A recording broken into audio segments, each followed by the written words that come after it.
Believers, just like Drake, we are going back to back tonight. First, we're talking episode 14, Pet Cemetery, so stick around. We'll be right back. You're tuned in to AfterBuzz TV, the ESPN of TV talk.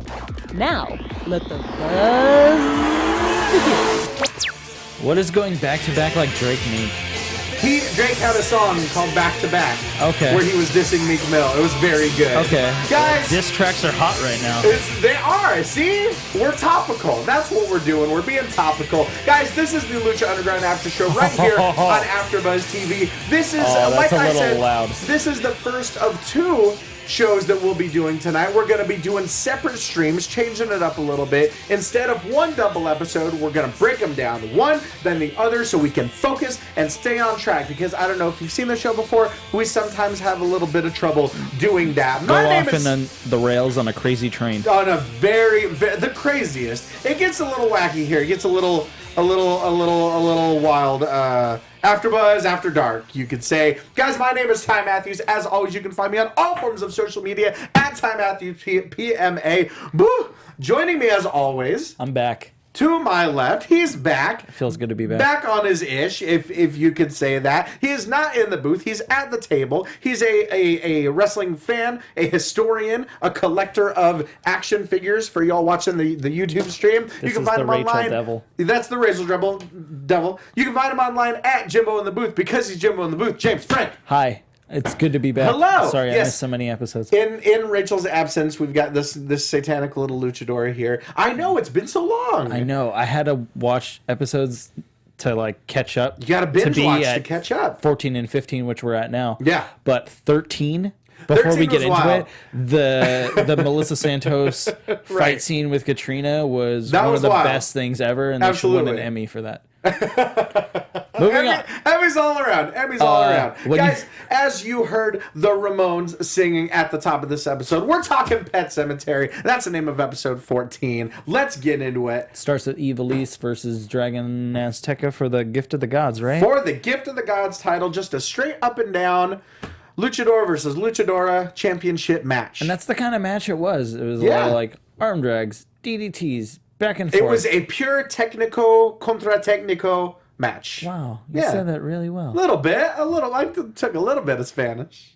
Lots of leg drops in this match. A whole lot, including at the very end. Yeah, finish with a leg drop.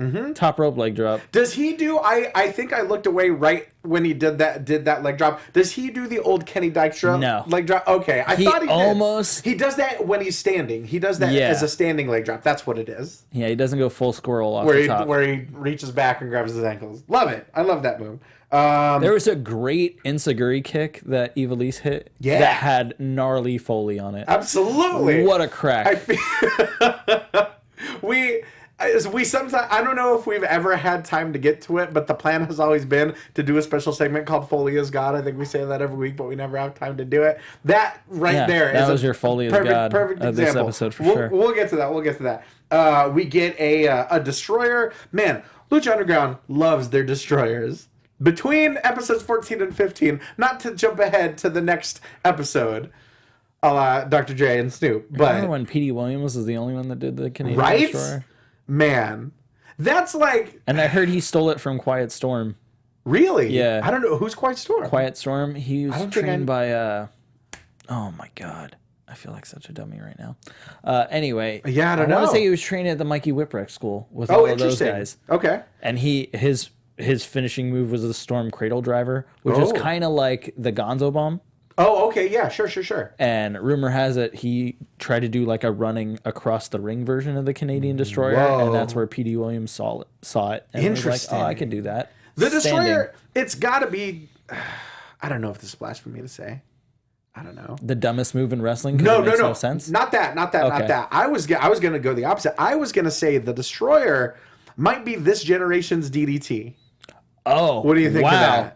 Where like everyone uses it and it can be a finish, or it used to be a finish, but now it's just like, I'll just hit you with this. Exactly. Everybody's using it, and I feel like on a long enough timeline, its origin is going to become apocryphal. Like, there's people that grow up in this generation that probably don't know who Jake the Snake is, but see a million DDTs on TV. Wow. I didn't even think about that. Right? Because you got to think, the Destroyer, it changed wrestling. It really did. because I'll never forget seeing it on TNA when they were doing the weekly shows pay-per-views, and showing it to people like, no, we need to watch this company. Why? Look at this move. Yeah, exactly. And they'd be like, that's crazy. It was moves like the Canadian Destroyer. Like, do you remember Jason Cross? The guy that did the moonsault into the leg drop, I think? Yes. I think it was. Shooting star leg drop. Yes, that's what it was.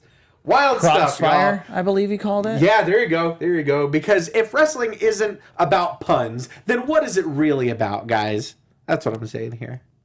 That's what I'm saying. It's about trios, title matches. Exactly. And the unity. Wrestling is about unity. Because in this team of 3, we have Ivelisse, Joey Ryan, and Exolicious. So let's get to that. So Dragon Azteca Jr. here retains his Gift of the Gods title. Emerging at the top of the stairs is Exolicious and Joey Ryan, telling Ivelisse that they can be. She's known for her alliance with unlikely trios. So why don't they form an unlikely trio and go after those belts? You know, they could all be the baddest bitches in the temple. Exactly, all in different iterations. Yeah, for sure. Exactly. What else? Next, we've got King Cuerno taking on Mil Muertes one-on-one. Thank you very much, Josh. The bell. Holding down the 1s and 2s. What else? What did I write here? So, I definitely wrote no sell. Because Mil definitely took something. When he... he took a tilt-a-whirl backbreaker and just stood right back up. It was that, but it was also what I was thinking of is when he hits King Cuerno with that superplex off the top, he gets immediately up. And you never really see that, you know? Because it's, in theory, the superplex is almost as bad for the guy giving it as the guy taking it, you know? Yeah. But he springs right up to his feet. That's like a good way to just sit there and lay there for a couple seconds. It's a good way to get some rest. Yeah. You know? Right, exactly. Mil hits his awesome twisting chokeslam that he does. I love that. So good. Kind of, it's almost like Bray Wyatt's Uranagi a little bit. I was gonna say it's kind of like a rock bottom. Yeah. Drops him right in the center of the Aztec symbol. Let's see what else. They at one point they're brawling so fast and so hard on the outside. They shove Marty Elias hard into the chairs. It always, man, we need to get a clip of Ace Ventura 2. What are you, HR shoving stuff? One of my absolute favorite. Josh, make a note of that. We're going to make that a sound clip for next week somehow. I know how they flip over the top at some point, and then it just turns into like, I'm going to punch you. Okay, I'm going to punch you. Yeah. Okay, I'm going to punch you. Just okay, I'm going to punch you. A whole bunch Until Antonio Cueto comes out, I was like, hey. What are you doing? Exactly. Yeah, what are you doing? I wish he would have said that. But yeah, for once we get a Cueto urging the fighters to stop fighting. Yeah, the temple isn't about blood in this for moment. Once. No. Everyone no. hold it. Everyone hold it. He had made at the beginning of this match, he made this a #1 contenders match for the Lucha Underground title. But since they are both fighting so hard and beating the piss out of each other, he makes a triple threat match for next week. Spoiler alert, we're going to be talking about that in like 10-15 minutes, so don't go anywhere if y'all are listening to the live stream. Makes a triple threat match for the Lucha Underground title for next week between the champion Pentagon Dark, King Cuerno, and Mil Muertes.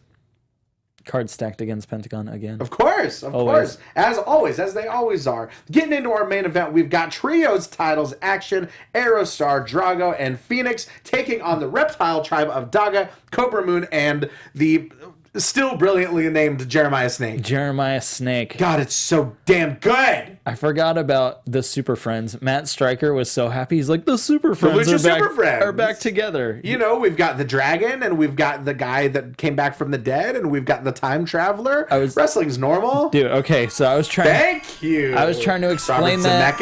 I was trying to explain that to my brother. My brother just walked in the room as I was watching this episode and taking notes, and at first he was wondering why everyone in the band had Lucha masks on. Has he never seen Lucha before? No, I think he's seen Lucha, but not Lucha Underground. Not Lucha Underground. Okay, that's what I meant. Which is completely different. Interesting. And then he sat down while the entrance is going on. Sure. And he's like, what the hell is up with that guy's tongue when Drago comes out? Yeah. Like, his weird jelly tongue. Yeah. Once again, and I proceeded to tell him he's a dragon, and then that guy's a time-traveling spaceman. Yep. And this guy has snake venom. This guy is an actual phoenix that rose from the dead. Yeah. And then this now guy, he's dark because he was brought back not the right way. Yes, let's we get will into to this. that. We'll get to that next episode. No, because this is where we first see Dark Phoenix. Oh, that's right. We do see Dark Phoenix. He walks down all creepy in black gear. Before the match gets underway, we get an appearance from the Savage, Jake Strong. Oh, God, this is awful. His delivery of "Hello, Drago" made me think like, all right, is my man just straight up doing Wayne Knight on my Lucha Underground show right now? Who's that? Wayne Knight played Newman. Hello, my Newman. God. It's like, we got, what does he say in Jurassic Park? We got Bronson here. we got Bronson. See, whatever he cares. says. Yeah. See, nobody cares. I love it. Don't get cheap on me now. I love it so much. I went on a real brief tangent. I swear to God, we'll get back on track. I went on the Jurassic Park ride for the last time on Labor Day before it becomes Jurassic World. My favorite part, always that Barbasol can. The very end, just laying on the rock. Such a brilliant little touch. I love it. We love pro wrestling, but we also love theme parks. What? Yeah, I said I have a great Jurassic Park story. I'll tell you afterwards. I'm very curious. I hated this promo though, and I just don't know what it is about him. Right. But I don't like him at all in Lucha. Here's his the thing. gear, his name. Right. It's just nothing new. Anybody else that has come from another company and been brought into Lucha, Sure, might have kept the gimmick. Yeah. Especially if it fit the Lucha Underground. Sure. What would you say? Universe. Yeah, it's canon. It's continuity. But his is just nothing. Right. It's like, oh man, that's why if he would have been like a strongman from the farm, well, and that's exactly something. Change your gear, and that's the thing. Here's my issue is that I feel like thus far over the first couple times that we saw him in the temple, he's been kind of enigmatic and kind of mysterious, and he's been kind of silent, and he's just been murking people left and right. But now like.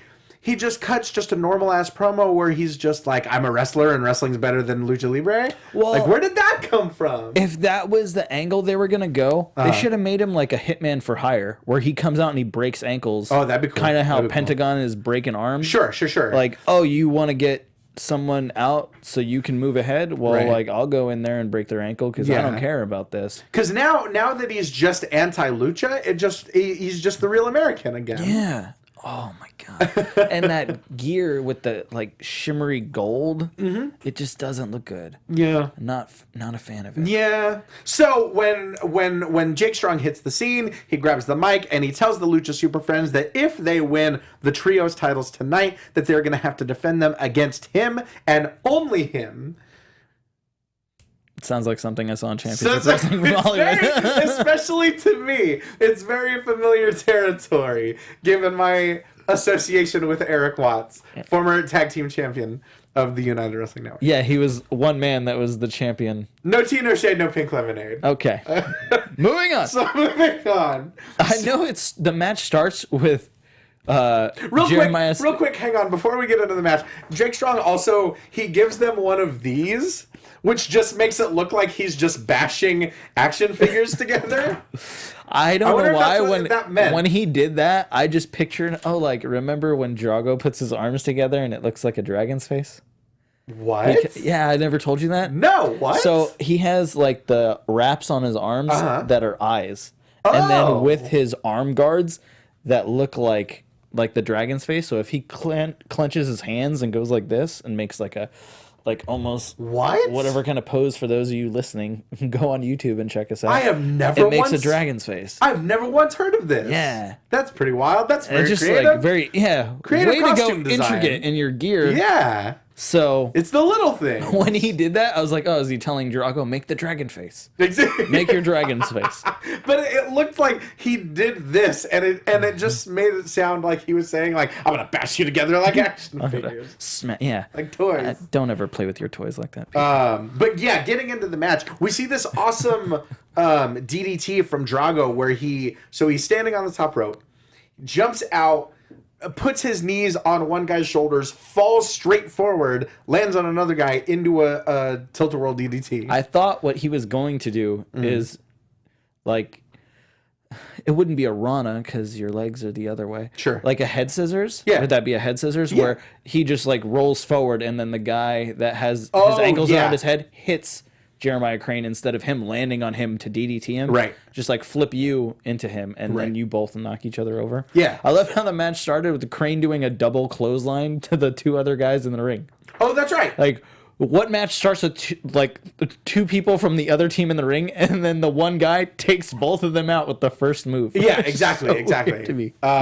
What else? What else did we get? Fenix, when he finally gets involved, because he's very slow and Yeah. methodical, and he has these weird looks. I love Not this normal Fenix. I love Dark Phoenix. So he hits his kind of his Not to be rolling, confused with the X-Men. Not that Dark Phoenix with an F. Dark Ray Phoenix. When he does his rolling cutter and he just sort of sits up and he looks like he's in a daze, you know? Yeah, Like, that was awesome. it's, to continue the bird metaphors, it's almost a little Raven-esque. Raven, one of my absolute all-time favorites, bar none. The way he just kind of sits there and just sort of like is sort of, you know, enshrouded in himself. What's one of your favorite Raven moments? Oh boy, his promos that he used to cut on Tommy Dreamer were like hugely influential on the promos that I cut now. And like even just going back when I was a kid, when I started wrestling when I was 13, and the promos that I was trying to cut were like intellectual promos like Raven. And so I would always cut these promos that just went like, I would just look up weird words in the dictionary and go, okay, how can I fit that in? Wow. Yeah. That's nuts. But it was the specifically, it was the promo where he's sitting on the playground swings. That one specifically, I think that was part of his feud with Tommy over Beulah. But yeah, that was hugely inspirational to me. I just Not remember inspirational, when he left WCW, Yeah. and he showed up in the Hammerstein Ballroom, I want to say, Yes. and won the tag titles with Tommy Dreamer, and he had an unk painted around his face, Yeah. and he had like a They beat Punisher the shirt on Dudleys or something, like right before the Dudleys went to WWE. Yeah, Yes. that moment when he just like slid in and he hits the DDT, and him and Tommy have the tag titles, and they're just like sitting there. So good. Oh man, So good. What else? Phoenix Just- nailing kicks all over. Oh I don't my know God. what he calls his run-up spinning corner kick, but Right. that thing is a thing of beauty, and It I don't know how absolutely he is. doesn't knock It's- people out or break noses. Or... It's like X-Pac's spinning kick, but Yeah. but up a level, you know? You know what I would like to see, and I've been thinking a lot about this? What's that? I would like to see, you know how everyone, especially in Lucha Underground, does this like pop-up DDT kind of thing? Yeah. Like the DDTJ? Yes. I would love to see people do something like that into the X Factor. Oh, I would like And if that, yeah. someone started to do like the catch factor, where you just like caught people with X Factors out of nowhere. Like Yes. you just like how people like RKO out of nowhere. Sure. And like Dave Chris is doing like the run up cutters and Right. weird things like that. People are hitting cutters out of nowhere. Yeah. Like if you just found ways like Irish whip someone in the turnbuckle, and when they do the up and over, if you just turn around and grab their head, X Factor. That would be dope. Super dope. Spin up in the air like a tilt-a-whirl, and instead of catching the guy and him DDTing you, you catch his head, X Factor. You know, and just, I see what you're saying. yeah. Absolutely. So eventually, it looks like the Lucha Super Friends firing on all cylinders. Looks like they could be, taking the trios titles home. And then Dark Phoenix super kicks the living hell out of Aerostar. Oh, but before that, at some point, Aerostar trips someone on the second rope, runs, hits the double knees on the rope, and just sits there. Oh, yeah. And uses that as a rebound to go and hit the other guy. In like his own running cutter. Yeah. Or rolling cutter. Yeah. So dope. So Phoenix embraces the darkness, goes full on Dark Phoenix, beats the holy hell out of Aerostar. I mean, yes. Yeah, savage. Not unlike Shao Kahn. What does he do? What else does he do? Hits him with that new Black Fire driver, which is we were talking about it a little before we went live. I don't know if we've ever seen it. It starts like a muscle buster, spins around into almost Like a key crusher. or almost like a one-winged angel. Yeah. Yeah, it's not unlike the one-winged angel. Or the Rubik's Cube. The way. Oh, Jigsaw, was that Jigsaw's Rubik? That was Chris Hero's. Oh, I do remember that. Remember that. Just folds him right in half, beats the holy hell out of him. And then he lets the snake tribe Oh, and then he lets the reptile tribe get the win with that double arm shoulder breaker. which I thought was completely unnecessary. A little bit. Like he should have slithered in the ring, got the pin, Right. and slithered away. Exactly. He's a snake. He's a slippery little snake. But so they retain their titles. He grabs Melissa Santos at ringside, once again gives her a shove, puts her on her ass. Yeah. As got to work hard not to get that up camera shot. Right, exactly. As the temple, who knows, you know, what goes on behind the scenes, they start doing the Terminator stomp. Really? For Cage, yeah. Dude, I just put that together in my head right now. Yeah, every time Fenix goes to put his hands on Melissa, everyone starts doing the Terminator stomp. Oh no. Yeah. Oh man. So we'll see. Yeah, if those worlds collide. Yes. Power Man 5000. Power Man 5000. Shout out. That was a great album. I saw that. Oh man. Okay, so we are running very low on time. Speaking of spiders, we'll get to that in the next episode. We're gonna wrap it up right now. Josh, do we do the outro and everything? There we go. Jimbo, where can they find you? Find me on Twitter at Jimbo in the Booth, and stay tuned because we're about to talk about the next episode right now. You can find me online at Ty Matthews PMA. Saturdays, check your local listings. Championship Wrestling from Hollywood. On Tuesday nights, you can catch me on the Purge After Show, 8 p.m. Pacific time. Stay tuned if you're watching the live stream. We are going live in about 5-10 minutes, talking episode 15. But until then, viva la lucha! From executive producers Maria Menounos, Kevin Undergaro, Phil Svitek, and the entire AfterBuzz TV staff, we would like to thank you for listening to the AfterBuzz TV network. To watch or listen to other after shows and post comments or questions, be sure to visit AfterBuzzTV.com. I'm Sir Richard Wentworth, and this has been a presentation of AfterBuzz TV. Buzz you later! The views expressed herein are those of the hosts only and do not necessarily reflect the views of AfterBuzz TV or its owners or principals.